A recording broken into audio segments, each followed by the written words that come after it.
All right, let's get right into it. There's this idea out there that to get ahead, to be ambitious, you have to be loud. You have to post about it, talk about it, make sure everyone sees your every move. But what if that's actually bad advice? What if the most powerful way to build something is in silence?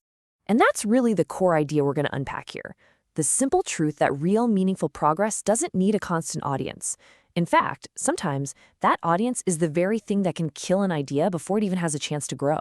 So first, let's talk about a problem that I think we all recognize, whether we want to admit it or not. It's what we can call the announcement culture trap. This feeling that we have to share our plans before we've even taken the first step.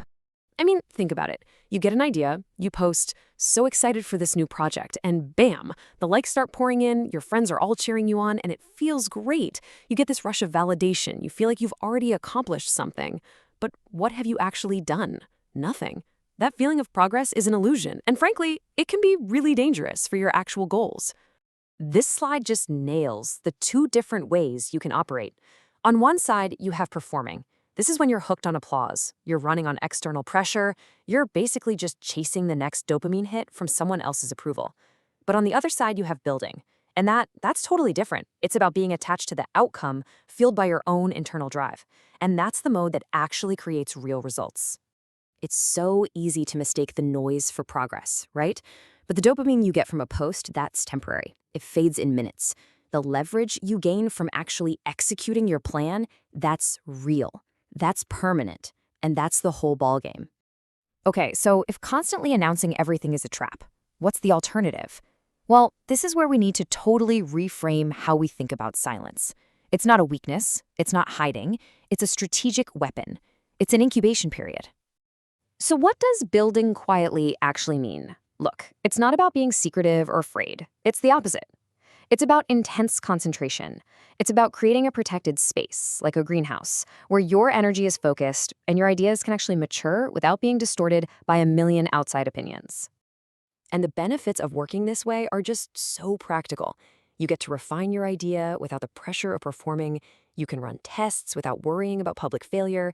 And this is a big one. You get to fail in private, learn from it, and make smart adjustments. All of this keeps you locked in on your own vision, not distracted by what everyone else thinks you should be doing. Just think about that for a second. An early stage idea is fragile. It's like a seedling. Working quietly protects that seedling from getting trampled by well-meaning but often misguided advice. It keeps your vision pure. Now, here's the crucial part. Being quiet isn't enough on its own. It's not about just sitting in a room and hoping for the best. You have to pair silence with a system. This is how you turn raw emotion into a powerful, concrete strategy. We all have ambition, right? That burning desire to create something amazing. But that emotion, by itself, can be chaotic. It often just leads to burnout. Structure. Structure is what takes all that fiery energy and channels it into a focused plan you can actually execute day in and day out. So what does that structure even look like? Well, it's a pretty simple 4-part cycle. First, you dream, but you don't just keep it in your head. You document it, you make it real. Second, you plan, but you break it down into repeatable systems, not just a to-do list. Third, you execute, but you track your progress relentlessly. And finally, you review the results and adjust the plan without letting your ego get in the way.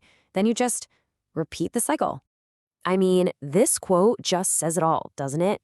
It's a total mindset shift. It's moving from just talking about what you want to do to actively designing and building the machine that's going to get you there. It's intentional. It's proactive. And this brings us to the ultimate trade-off, attention versus leverage. So many people are playing the game for attention, for likes, for followers. But this whole quiet, structured approach, it's playing a different game entirely. It's designed to build real-world leverage, the kind of power that comes from having a polished product, a proven track record, or an undeniable result. Which brings us to the big finish, the payoff. What's the long-term, irreversible advantage of building this way? Why is it that so often the quiet builders are the ones who ultimately win? Well, for starters, there's the quality. When the quiet builder finally reveals their work, it's not some half-baked idea they're throwing out there for validation. No, the work has been done. The details have been obsessed over. It's polished. It's ready. And because it's so polished, it lands with this incredible weight, this gravity. It's not a suggestion, it's a statement. The move feels solid, permanent. It feels irreversible. And this is the most beautiful part. It completely flips the script on that announcement culture we talked about. For the quiet builder, the announcement isn't the starting gun. Man, it's the victory lap. The proof isn't in the promise. It's already there, baked into the execution. On a personal level, something profound shifts inside you. Your confidence is no longer fragile, no longer dependent on what other people are saying. It's built on the solid bedrock of what you know you can do. You don't need external validation because you have the results. So I'll leave you with this thought. If you're out there right now working on something in private and you feel that anxiety creeping in, that feeling that you're falling behind because everyone else seems to be making so much noise, just remember this. You are not behind. You are positioning. You are building something real, something solid. And when you're ready to show it, it's going to be